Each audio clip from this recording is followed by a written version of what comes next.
Prime Asia TV ਦੇਖ ਰਹੇ ਸਾਰੇ ਦਰਸ਼ਕਾਂ ਦਾ ਸਵਾਗਤ। ਪ੍ਰੋਗਰਾਮ ਪ੍ਰਾਈਮ ਇਲੈਕਸ਼ਨ ਦੇ ਵਿੱਚ ਹੁਣ ਤੁਸੀਂ ਸੋਚਦੇ ਹੋਣੇ ਹੋ ਪ੍ਰਾਈਮ ਇਲੈਕਸ਼ਨ ਤੇ ਅਜੇ ਹੋ ਰਹੀ ਭਾਰਤ ਵਿੱਚ, ਤਾਂ ਅਸੀਂ ਟੋਰਾਂਟੋ ਵਿੱਚ ਬੈਠੇ ਇਹਦੇ ਬਾਰੇ ਗੱਲ ਕਿਉਂ ਕਰ ਰਹੇ ਹਾਂ।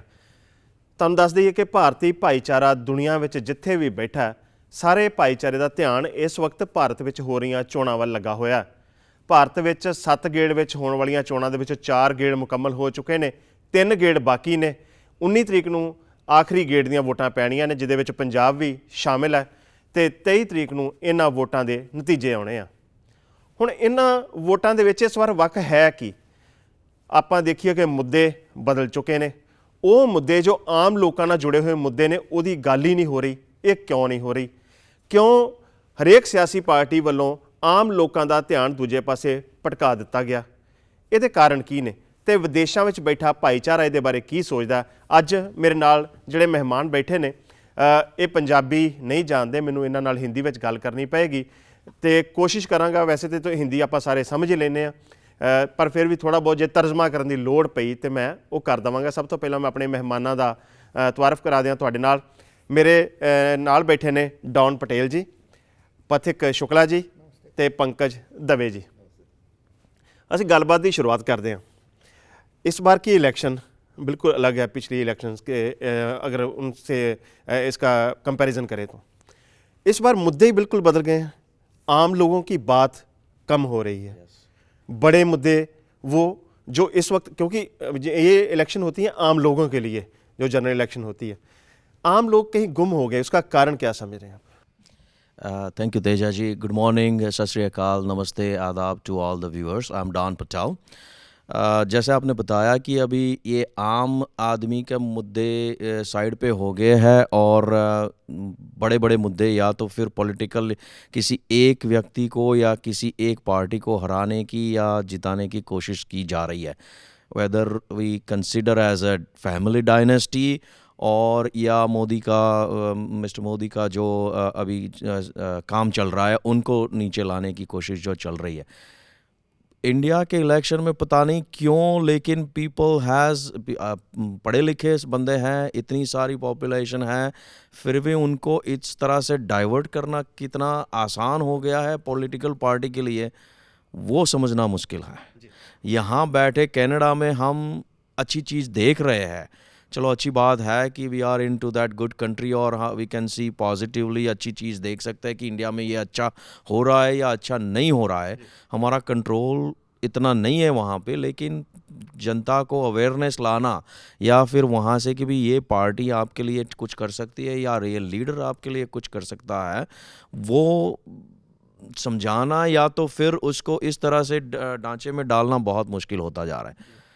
इसीलिए जब डिस्कशन हो रहा है, there is always a positive and negative point, but अच्छा क्या है, कौन अच्छा है, कौन नहीं अच्छा कर सकता, वो तो सिर्फ रिजल्ट ही बताते हैं एंड ऑफ द इलेक्शन। जी पथिक जी, आप कैसे देख रहे हैं इस इलेक्शन को यहाँ कनाडा में बैठे हुए? ये इलेक्शन जो कनाडा में बैठ के हम देख रहे हैं, जैसे अभी डॉन जी ने बात की, ये और आपने जो जैसे बताया, ये इलेक्शन पिछले इलेक्शन से कहीं अलग है। अलग इस मायने में है कि 2014 तक हमने जो देखे 16 लोकसभा इलेक्शन और ये 17 Lok Sabha election, the difference is कि ये election it's like a personality clash हो रहा है। जो इलेक्शन हमने कनाडा में भी जो हम देखते हैं, जो डेमोक्रेसी की एक जड़ है, जो election has to be party wise and issue based politics होना चाहिए। ये पर्सनालिटी बेस्ड हो गया है, which is sending a wrong signal to the democracy. और एक डेमोक्रेसी की जैसे हम बात करते हैं कि ये व्यक्ति विशेष पे ही बात हो रही है।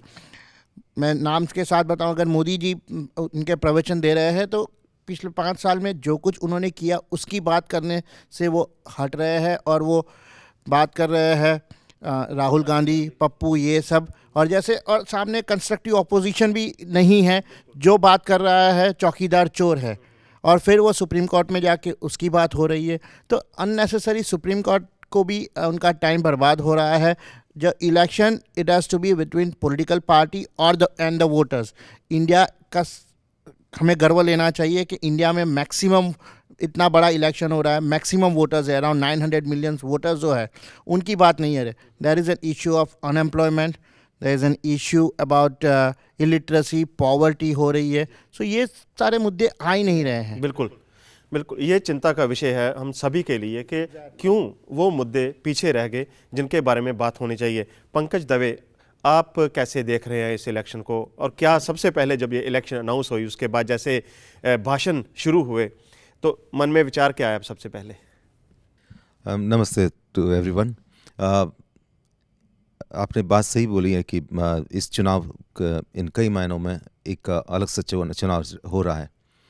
But I consider in such A way that first of all is 1/5 of humanity is going to vote in just 1.5 months of time.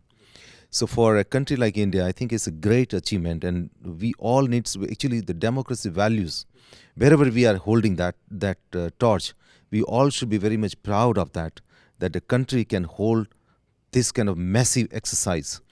And you might be, viewers must have watched that also. Some of the voting stations are somewhere far flung in and on top of Himalayas, somewhere in thick forest. And illiterate, less literate, rich, poor, everyone participates to celebrate this a great opportunity to vote and to voice. Now, coming back to this, what the question you had asked, that I think it is such a certain way I'll see that. First of all, the India is only a country probably that every year almost like 10 million new voters are adding. So obviously every election is going to be different than the previous one. Now, because of information technology is spread everywhere, India has been the largest user of mobile now. So people are they're more aware, more informed. At the same time, I think that they are also having aspirations and ambitions. Now, I think that this election, they are viewing this way. Now, coming back to campaigning point of view, I think all parties, I'm not saying that, they will have to find out, and that happens in the most developed countries also. They find the most emotive issues, and it is only for electioning campaign point of. Once it goes, everyone knows that when a voter goes, I'm so sure they are not going to vote just because of the campaigning of 15 days or 10 days. They are going to be voting, keeping the 5 years what the government has done, and also the 55 years previous time what they've done earlier. Thank you. डॉन जी, हम उस मुद्दे पे आते हैं जिस मुद्दे को सबसे ज़्यादा भुनाने की कोशिश की जा रही है, जो सत्ता में सरकार है नरेंद्र मोदी की अगुवाई वाली। पुलवामा अटैक होता है, 40 जवान शहीद होते हैं, बाद में सर्जिकल स्ट्राइक, अभी तक उसके कोई ठोस इतनी बात सामने निकल के आई भी नहीं कि हाँ सभी देशवासी उस पर यकीन कर सकें या नहीं कर सकें। लेकिन आर्मी को अपने पर्पज़ के लिए, अपनी इलेक्शन कैंपेन के लिए यूज़ करना, ये पहले कभी नहीं हुआ था, ये हो रहा है। तो इसको आप कैसे देखते हैं, क्यों यूज़ किया जा रहा है इसको? मेरे हिसाब से ये जो प्रोपोगेंडा चल रहा है, whether the Modi government has use the army for this reason और नॉट, वो जैसे आपने बताया कि अभी पब्लिक मानती नहीं है कि ये हुआ या नहीं हुआ। इसका मतलब कि ये पुलवामा अटैक तो हुआ है, लेकिन उसका एयर सर्जिकल स्ट्राइक में कितनी फैक्ट है, कितनी वैलिडिटी है, उसके हिसाब से लगे तो दोनों साइड से है। होना नहीं, अगर नहीं हुआ है तो होना नहीं चाहिए, because no matter what happens, army और country's security should not be jeopardized for any given reason, whether it's a Modi government or any government or anywhere in the world actually. तो वो तो एक बहुत गलत बात है। अगर हुई है तो हम, हुई नहीं है तो ये उसमें भी पॉलिटिकल स्टंट हो रहा है कि सब लोग बोल रहे हैं कि ये नहीं हुआ, इसका प्रूफ चाहिए, इसका प्रूफ चाहिए, ये ऐसे करना है। आर्मी को इतना पावर दिया हुआ है, पहले भी था, अभी भी है। जब से इंडिया इंडिपेंडेंट हुआ है, that's since then army has the same rights and same authorities and same standards to take it. Yes, अगर लीडरशिप आर्मी, नेवी और एयरफोर्स के लीडर्स जो है वो किस तरह से एक्ट करते हैं, किस तरह से डिसीजन लेते हैं। अगर हम अपने देश की आर्मी को देखें, इंडिया की आर्मी को देखें, हम अगर अपने पड़ोसी की बात करें, भारत में आर्मी को कभी भी आर्मी का सियासीकरण नहीं किया गया था, उसका कभी नहीं हुआ था। जो इस बार हुआ है, जो कि क्योंकि आर्मी ही बची हुई थी, आर्मी या हम कह सकते हैं कि हमारी सुप्रीम कोर्ट या कोर्ट से वो बची हुई थी इन चीज़ों से। लेकिन अगर उनको इन्वॉल्व कर देंगे तो आर्मी में अगर ये बातें जानी शुरू हो जाएंगी तो देश की रक्षा उसके साथ एक तरह का खिलवाड़ हो जाएगा। बिल्कुल सही बताया। जो हमको सिक्योर करते हैं, अगर उनके मन में ही इनसिक्योरिटी आ गई कि भाई आर्मी का इस तरह से यूज़ हो रहा है, उनके मन में अंदर से ही थोड़ा बहुत जो डिससेटिस्फैक्शन हो गया, तो वो तो ना तो कंट्री के लिए अच्छा है, ना इंटरनल पीपल के लिए अच्छा है, ना किसी के लिए अच्छा है। सेम थिंग कि आर्मी को इतना स्ट्रेंथ, ये सब कुछ वेपन्स के साथ में सब कुछ जो टूल्स चाहिए, actually not only weapons but all the tools जो हमको उनको देना है कंट्री की सुरक्षा के लिए, वो तो किसी भी पार्टी का फ़र्ज़ बनता है। उनको यहाँ से उठा के अगर पॉलिटिकल ਪਰਪਸ पे यूज़ करना है तो वो तो बिल्कुल गलत बात है।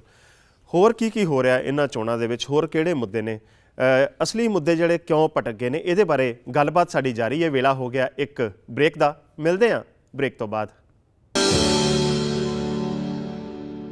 ਬ੍ਰੇਕ ਤੋਂ ਬਾਅਦ ਪ੍ਰਾਈਮ ਇਲੈਕਸ਼ਨ ਦੇ ਵਿੱਚ ਆਪ ਸਭ ਦਾ ਸਵਾਗਤ। ਅਸੀਂ ਗੱਲਬਾਤ ਕਰ ਰਹੇ ਹਾਂ ਭਾਰਤ ਵਿੱਚ ਹੋ ਰਹੀਆਂ ਲੋਕ ਸਭਾ ਚੋਣਾਂ ਦੀ, ਉਹ ਚੋਣਾਂ ਜਿਹਦੇ ਵਿੱਚ ਵੱਡੀ ਗਿਣਤੀ ਦੇ ਵਿੱਚ ਲੋਕ ਵੋਟ ਪਾਉਂਦੇ ਨੇ, ਪਰ ਇਸ ਵਾਰ ਉਹ ਲੋਕ, ਕਿਉਂਕਿ ਜ਼ਿਆਦਾਤਰ ਲੋਕ ਜਿਹੜੇ ਨੇ ਗਰੀਬ ਨੇ, ਪਛੜੇ ਹੋਏ ਨੇ, ਅਨਪੜ੍ਹ ਨੇ, ਬੇਰੁਜ਼ਗਾਰ ਨੇ, ਉਹਨਾਂ ਦੇ ਮੁੱਦਿਆਂ ਦੀ ਗੱਲ ਨਹੀਂ ਹੋ ਰਹੀ। ਤੇ ਬਾਹਰ ਬੈਠਾ ਭਾਈਚਾਰਾ, ਭਾਰਤੀ ਭਾਈਚਾਰਾ ਇਹਦੇ ਬਾਰੇ ਕੀ सोच रहा है, ਇਹਦੇ ਬਾਰੇ ਅਸੀਂ ਗੱਲ कर रहे हैं।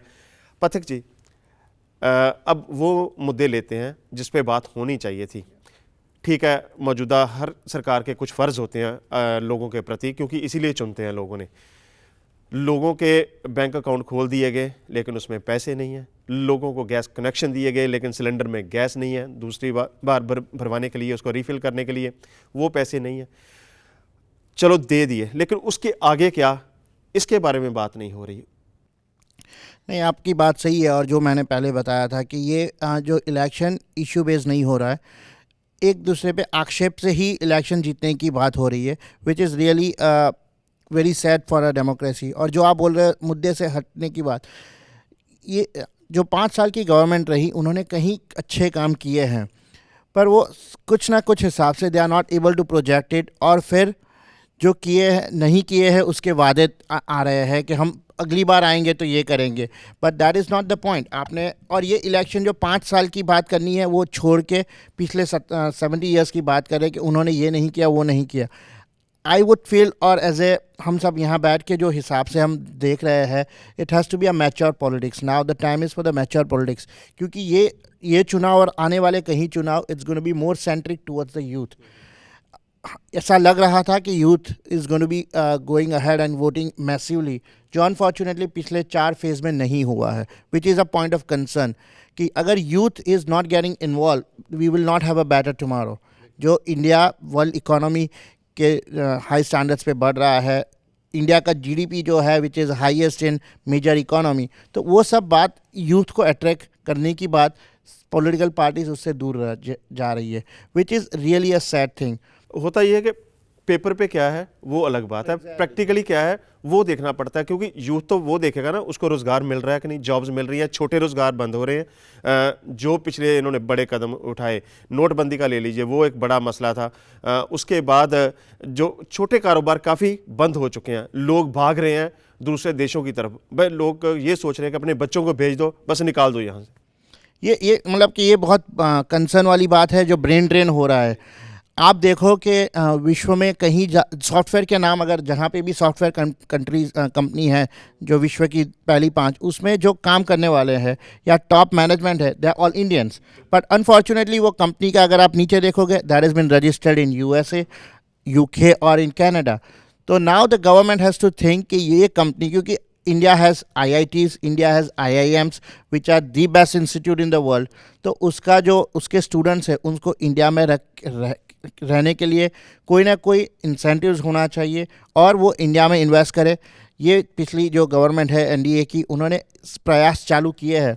आई विश कि अगर वो नेक्स्ट टर्म में कंटिन्यू करते हैं तो that should be the focus of that make in India concept जो मोदी जी ने चालू किया है, that has to be implemented in a very right direction and implemented immediately। ये इलेक्शन में जैसे यूथ अगर वोट करने के लिए जाता है, he doesn't bother कि राफेल में क्या हुआ है। For him, yes, as an Indian, national security is important, but for him the concern is कि मुझे रोटी मिलेगी कि नहीं, मुझे मेरे घर में गैस जलेगा कि नहीं, that is the concern issue। और दूसरा थोड़ा ये है कि politicians आजकल क्या हो रहा है कि social media is playing a very important role, but it's not everything is good। आजकल लोगों को इन्फ्लुएंस हो रहे हैं व्हाट्सएप मैसेजेस से, वो सही है या गलत है, no one gets into that. वो तो हर एक जो पॉलिटिकल पार्टी है वो सभी ने अपने अपने विंग बनाए हुए हैं Exactly. जो थ्रो कर रहे हैं messages. So they are brain washing the voters. Media is playing a very important, जो प्रिंट मीडिया है आपका, जैसे विजुअल मीडिया है, they are playing a very important role, जो न्यूट्रल रह के दोनों साइड की बात करती है, विच इज़ वेरी रिक्वायर्ड। वो लेकिन अभी जो मौजूदा दौर में वो बहुत कम नज़र आ रहा है कि जो न्यूट्रल बात कर रहे हैं। एग्जैक्टली क्योंकि अभी क्या होता है, unnecessary media is also been blame. अगर मीडिया ने एक बात कही कि मोदी जी के लिए अच्छी बात कही, तो इमीडिएटली इट इज़ ब्लेम कि ये मोदी भक्त मीडिया है। अगर मीडिया ने एक बात कही कि कांग्रेस में ये गलत हुआ है, तो ऑटोमेटिक, या कांग्रेस में सही हुआ है, तो ऑटोमेटिक ये आ जाता है ये बीजेपी के विरुद्ध मीडिया है। So again media has to be neutral. लोगों की आंखें मीडिया जो दिखाती है वो देखने के लिए रेडी है, और ऑन बेसिस ऑफ दैट उनका माइंड प्रिपेयर होता है कि वोट करने के लिए जाए तो किस हिसाब से वोट करे। जैसे मेरे कलीग पंकज जी ने बताया, 2 मिनट के लिए जब आप जाते हो तो 15 दिन के कैंपिंग की बात नहीं होती, आपने 5 साल में क्या देखा वो हिसाब से आप वोट करते। बिल्कुल। पंकज जी, जैसे ये बात कर रहे थे कि मीडिया का क्या रोल होता है, लेकिन आजकल एक जो विश्वास था वो भी कहीं ना कहीं लोगों का टूट रहा है मीडिया से भी। सोशल मीडिया इन्फ्लुएंस कर रहा है लोगों को, लेकिन किस तरह कर रहा है? अगर हम पिछले कुछ 1-2 सालों की बात करें, जिस तरह का माहौल बना है धर्म को लेकर, शायद वो पहले इतना नहीं था। आप ये कह सकते हैं कि मीडिया ने दिखाया, पर असल में हुई घटनाएं इतनी ज़्यादा हुई कि वो भी एक मुद्दा बन सकता था, लेकिन अभी वो भी पीछे रह गया है। तो उसको कैसे देखें? Yeah, I think I share your views and my colleagues' views. This media is certainly going to be very, very important and playing a very critical role in this election. But I would just go beyond the Indian boundaries here. That this actually, if you see, there is a global phenomena, and for it is a concern for all the democracy. I heard about it 2 days before here also. Even there's concern even shown even in Canada also. Like Canadian elections, how it's going to be that there is the impact of media and of course then foreign meddling and everything they're talking. But I think it's a really serious concern for all the democracies of the world. And I still remember that a few months before there was an economist had given a very, very detailed article about that, the magazine, and showing that how it's going to be making impact on the global democracies. So I consider it's a much more larger than the only the Indian context, this issue. And we all, and I'm so sure that the wise people of world, they need to really see that. Perhaps it is also that it's a fun phase comes and ultimately goes away, they fade. So after a few months, maybe a few years, or maybe 10 years, 15 years, this will also die down. And it has happened also, it has. But now the role would be to be more balanced, role would be played. But so now coming back to India's, sorry. In Indian context, I think that it's a very new phenomena. And I think that somehow, whatever it comes, people try to, we are very emotionally charged people, Indians are. So easily we get charged with some news here or there. And I think, again, I say that because let it be, I think that ultimately nothing is permanent in this world. So today they will be charged, but I'll think that wisdom will also prevail. I consider the voter is also getting evolved in the entire process. They also learn every day. And I think that it should not be given, one should be not overly concerned also about this issue. डाउन जी, अब हम देख रहे हैं, क्योंकि जैसे ज़्यादातर लोग बात कर रहे हैं, क्लियर मेजॉरिटी मिलती नज़र नहीं आ रही किसी भी पार्टी को। आपको क्या लगता है कि इसमें कितनी सच्चाई है? क्या लग क्या रहा है आपको? देखो आप वो पॉलिटिकली तो काफ़ी जुड़े रहते हैं आप इंडिया के साथ। नहीं, इंडिया के साथ में जुड़े रहते हैं और दिल से भी जुड़े रहते हैं। कनाडा को कर्मभूमि बनाया, लेकिन जन्मभूमि को बोल नहीं सकते। यहाँ पे आके काफ़ी साल हो गए, लेकिन इंडिया का माहौल अभी भी ऐसा है कि हर रोज़ हर रात दिन चर्चाएं होती रहती है। इलेक्शन आता है, माहौल गर्म हो जाता है, दोस्त का साथ में बहस में पड़ जाता है, फैमिली के साथ में भी बहस में पड़ जाता है, क्योंकि सबके व्यूज़ अलग अलग है। उन सब को इकट्ठा करके एक तरफ से एक साथ में किसी के तरफ दौड़ना वो बहुत मुश्किल बात है। अच्छा, मोदी जी की बात ले ले तो बीजेपी की ओनली बात नहीं रही, इट्स ओनली वन पर्सन। वो इसीलिए हो रहा है क्योंकि सब लोग देख रहे हैं कि ये बंदा कितना काम कर रहा है, क्या कोशिश कर रहा है, किस तरह से मेहनत कर रहा है करने के लिए। अब जो रिजल्ट्स आना है ये ना तो मोदी अकेले के ऊपर आना है, ना बीजेपी के काफ़ी बंदों का, it's a team work everywhere. और सेम थिंग सभी पार्टीज़ में है, एक लीडर पे उनका रिजल्ट नहीं आ रहा।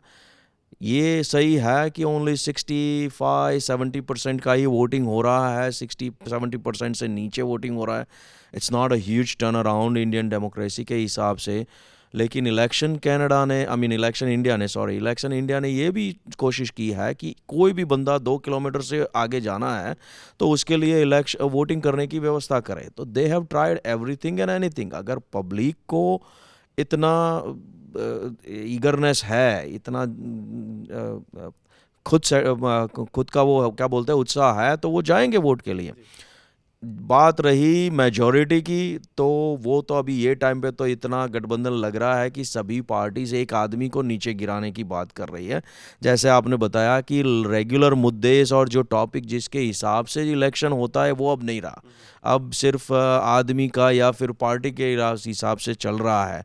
तो मेजॉरिटी होना थोड़ा हार्ड दिख रहा है, लेकिन मेरे हिसाब से अभी भी BJP government is holding lots of strength in their hand and they will come up back again for 2019। That मेरा सोचना ये है। ਚਲੋ ਇਹ ਦੇਖਾਂਗੇ ਜੀ ਕੌਣ ਵਾਪਸ ਆਉਂਦਾ ਹੈ, ਮੌਜੂਦਾ ਜਿਹੜੀ ਸੱਤਾਧਾਰੀ ਧਿਰ ਹੈ ਇਹ ਵਾਪਸ ਸਰਕਾਰ ਬਣਾਉਂਦੀ ਹੈ ਜਾਂ ਫਿਰ ਕਾਂਗਰਸ ਕਿਤੇ ਨਾ ਕਿਤੇ ਗੇਨ ਕਰਦੀ ਹੈ, ਕਿਉਂਕਿ ਜਿਹੜੇ ਪਿਛਲੇ ਕੁਝ ਸੂਬਿਆਂ ਦੇ ਨਤੀਜੇ ਆਏ ਸੀਗੇ ਚੋਣਾਂ ਦੇ, ਵਿਧਾਨ ਸਭਾ ਚੋਣਾਂ ਦੇ, ਉੱਥੋਂ ਨਜ਼ਰ ਆ ਰਿਹਾ ਕਿ ਕੁਛ ਨਾ ਕੁਛ ਬਦਲਾਅ ਤੇ ਆਉਂਦਾ ਨਜ਼ਰ ਆ ਰਿਹਾ, ਪਰ ਅਸੀਂ ਇਹਦੇ ਬਾਰੇ ਦਾਅਵਾ ਨਹੀਂ ਕਰ ਰਹੇ। ਦੇਖਦੇ ਹਾਂ ਇਹ ਪੱਪੂ ਬਨਾਮ ਚੌਂਕੀਦਾਰ ਲੜਾਈ ਜਿਹੜੀ ਹੈ ਇਹਦੇ ਵਿੱਚੋਂ ਕੀ ਨਿਕਲ ਕੇ ਸਾਹਮਣੇ ਆਉਂਦਾ। 23 ਤਰੀਕ ਨੂੰ ਪਤਾ ਲੱਗ ਜਾਣਾ, ਫਿਰ ਅਸੀਂ ਹਾਜ਼ਰ ਹੋਵਾਂਗੇ, ਫਿਰ ਗੱਲ ਕਰਾਂਗੇ ਵਿਦੇਸ਼ਾਂ ਵਿੱਚ ਬੈਠੇ ਭਾਈचारे ਦੇ ਨਾਲ। बहुत बहुत धन्यवाद, आप प्राइम एशिया टीवी के स्टूडियो में आए और इतनी महत्वपूर्ण बातें हमारे साथ शेयर की। ਥੈਂਕ ਯੂ ਤੇਜਾ ਜੀ। ਫਿਰ ਹਾਜ਼ਰ ਹੋਵਾਂਗਾ ਜੀ ਕਿਸੇ ਹੋਰ ਮਹਿਮਾਨ ਦੇ ਨਾਲ, ਕਿਸੇ ਹੋਰ ਮੁੱਦੇ ਨੂੰ ਲੈ ਕੇ। ਤਦ ਤੱਕ ਲਈ ਮੈਨੂੰ ਅਵਨੀਤ ਸਿੰਘ ਤੇਜਾ ਨੂੰ ਦਿਓ ਇਜਾਜ਼ਤ। ਤੁਸੀਂ ਦੇਖਦੇ ਰਹੋ ਪ੍ਰਾਈਮ ਏਸ਼ੀਆ ਟੀਵੀ, ਤੁਹਾਡਾ ਆਪਣਾ, ਤੁਹਾਡੇ ਲਈ।